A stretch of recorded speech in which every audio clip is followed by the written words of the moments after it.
അത്താണിക്കയറ്റത്തെ beverage outlet അടച്ചുപൂട്ടുക, സ്ത്രീകളുടെയും കുട്ടികളുടെയും സ്വൈരജീവിതം ഉറപ്പുവരുത്തുക, പോലീസ് നീതി പാലിക്കുക തുടങ്ങിയ ആവശ്യങ്ങൾ ഉന്നയിച്ച് മേഖലാ കോൺഗ്രസ് കമ്മിറ്റി സായാഹ്ന ധർണ സംഘടിപ്പിച്ചു.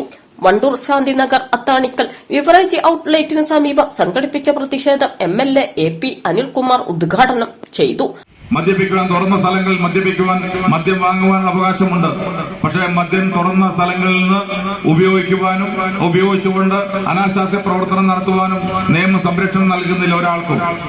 അതുകൊണ്ട് അത്തരം കാര്യങ്ങൾ ഉണ്ടാകുമ്പോൾ അത് നിയന്ത്രിക്കുക എന്നുള്ളത് പോലീസിന്റെ ഉത്തരവാദിത്തമാണ് എന്ന് വളരെ കർക്കശമായി തന്നെ സൂചിപ്പിച്ചുകൊണ്ട് ഞാൻ മറ്റു കാര്യങ്ങളിലേക്കൊന്നും ഞാൻ കടന്നു പോകുന്നില്ല. ഈ സമരവുമായി ബന്ധപ്പെട്ട് ഇവിടെ പറഞ്ഞു കഴിഞ്ഞല്ലോ. ഇവിടെ UDF ഭരിക്കുമ്പോൾ ടൗണിലുണ്ടായിരുന്ന ബീവറേജസ് കോർപ്പറേഷന്റെ ഔട്ട്ലെറ്റ് മാറ്റിയവരാണ് ഞങ്ങൾ കോൺഗ്രസ് UDF. യാതൊരു സംശയം വേണ്ട. UDFനെ സംബന്ധിച്ചിടത്തോളം അതേ നിലപാടാണ്, കോൺഗ്രസിനെ സംബന്ധിച്ചിടത്തോളം അതേ നിലപാടാണ് ഞങ്ങൾക്കുള്ളത്. അത് വരാനിരിക്കുന്ന ജൂൺ മാസത്തിൽ നടക്കുന്ന നിയമസഭാ സമ്മേളനത്തിൽ ഇക്കാര്യം ശക്തമായി തന്നെ ഗവൺമെന്റിന് മുന്നിൽ ഉന്നയിക്കും. ഇവിടെ നിന്ന് ഇത് എടുത്തു മാറ്റുവാൻ വേണ്ടി അങ്ങേയറ്റം നിയമസഭയിൽ എനിക്ക് കഴിയാവുന്ന കാര്യങ്ങൾ ചെയ്യുമെന്ന് സൂചിപ്പിക്കുവാനും ഈ സന്ദർഭം വിനിയോഗിക്കുകയാണ്.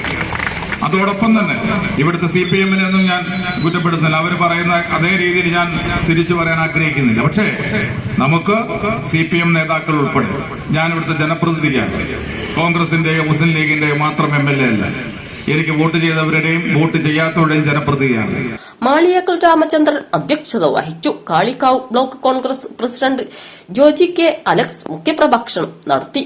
KT Ajmal, Kappil Murali, T. വിനയദാസ്, ഷെരീഫ് തുറക്കലം, ദസാബുദ്ദീൻ, പട്ടിക്കാടൻ, സിദ്ദീഖ് തുടങ്ങിയവർ പങ്കെടുത്തു. News desk, multimedia news.